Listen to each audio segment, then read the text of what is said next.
This great honor is especially meaningful to me because no one owes more to his research community than I do. And I feel the same spirit of family and community in the wonderful DePaul commitments to access to everyone, and it takes a village to help all of us succeed in our dreams. When I asked about graduation speeches, I was told it is tradition to give advice and to be darn quick about it. But since we're all manifestly diverse, everyone needs somewhat different advice. And after all of these years, I'm still working on my own process, so I don't have any lofty pronouncements from my own experience, which is probably a relief. On the other hand, we're all the members of the same species, and part of what education with a capital E should mean is for us to gain some understanding and perspective on ourselves. So after acquiring a real education in college, shouldn't we be able to give the human race at least one piece of useful advice? What of many perspectives on humanity would you choose, and what advice would you give? There's a lot of scientific evidence that says our species has been on the planet for at least 200,000 years. And anthropologists who have studied thousands of societies around the world and found that all have language, stories, culture, religion, music, dance, art, several hundred categories of behaviors in all. A child born into one culture and moved at birth to another will grow up as a member of the receiving culture. We have to be very similar for this to be possible. So despite all of our manifest differences, down deep we are also very similar. And what seems to differ from culture to culture are not our categories, but how each culture fills them out. For example, we don't fight over whether we have beliefs about the world, but over what beliefs. So here's what strikes me about us.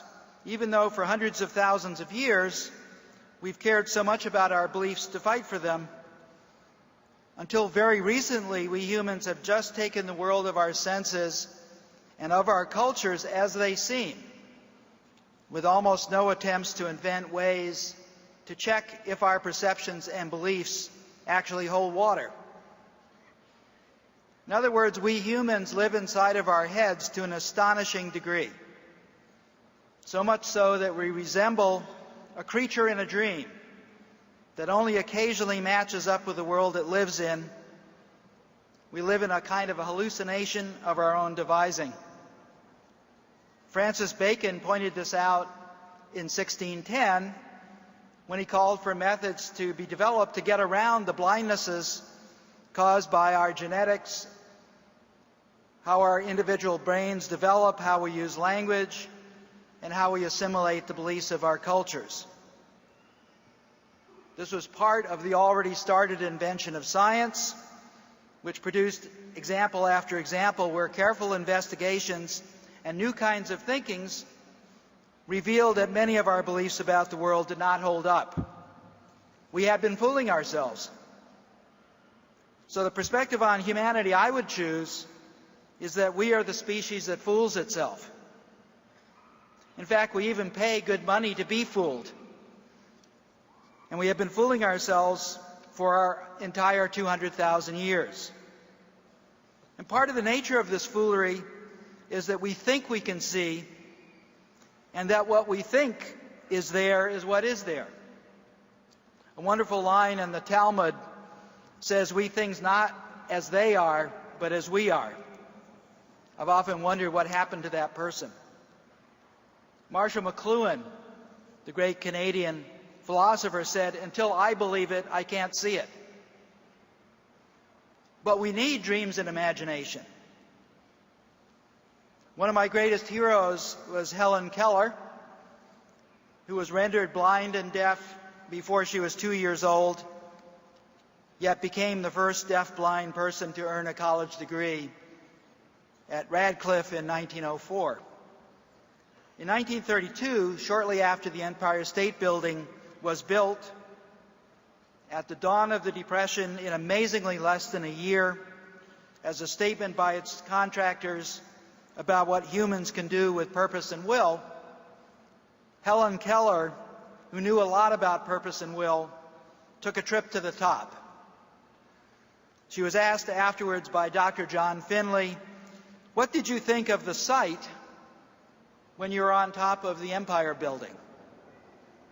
Here are a few extracts from the letter she wrote to Finley. I quote, "Frankly, I was so entranced seeing that I did not think about the sight. If there was a subconscious thought of it, it was in the nature of gratitude to God for having given the blind seeing minds. As I now recall the view I had from the Empire Tower, I'm convinced that until we have looked into darkness, we cannot know what a divine thing vision is. I will concede that my guide saw 1,000 things that escaped me from the top of the Empire Building. But I am not envious, for imagination creates distances and horizons that reach to the end of the world. It is as easy for the mind to think in stars as in cobblestones. It was a thrilling experience to be whizzed in a lift a quarter of a mile heavenward and to see New York spread out like a marvelous tapestry beneath us. There was the Hudson, more like the flash of a sword blade than a noble river. The little island of Manhattan, set like a jewel in its nest of rainbow waters, stared up into my face, and the solar system circled about my head. Why, I thought, the sun and stars are suburbs of New York, and I never knew it. I see in the Empire State Building something else: passionate skill, arduous and fearless idealism. The tallest building is a victory of imagination. Instead of crouching close to the earth like a beast, the spirit of man soars to higher regions, and from this new point of vantage, he looks upon the impossible with fortified courage and dreams yet more significant enterprises. What did I see and hear from the Empire Tower? As I stood there twixt earth and sky, I saw a romantic structure wrought by human brains and hands that is to the burning eye of the sun a rival luminary. I saw it stand erect and serene in the midst of storm and the tumult of elemental commotion. I heard the hammer of Thor ring when the shaft began to rise upward. I saw the unconquerable steel, the flash of testing flames, the sword-like rivets. I heard the steam drills and pandemonium. I saw countless skilled workers welding together that mighty symmetry. I looked upon the marvel of frail yet indomitable hands that lifted the tower to its dominating height. When I first read that, I said, wow. I say it now. Every human being is born with the potential to learn to see, as Helen Keller learned to see, with their hearts, bodies, spirits, and minds, and to learn to be as vividly alive and human as Helen Keller learned to be.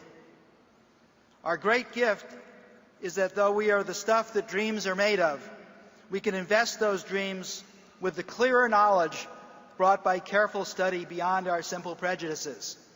There's nothing more powerful than imagination coupled with investigation. Imagination allows us to dream and conceive of better futures for us all. Investigation finds the powers and knowledge to make better futures happen. So I think my advice to our species would be, we can't learn to see until we admit we are blind. In other words, let us learn how to wake up from the slumbers of our nervous system, culture, and beliefs. Try to find out what is going on and what is really needed. Thank you.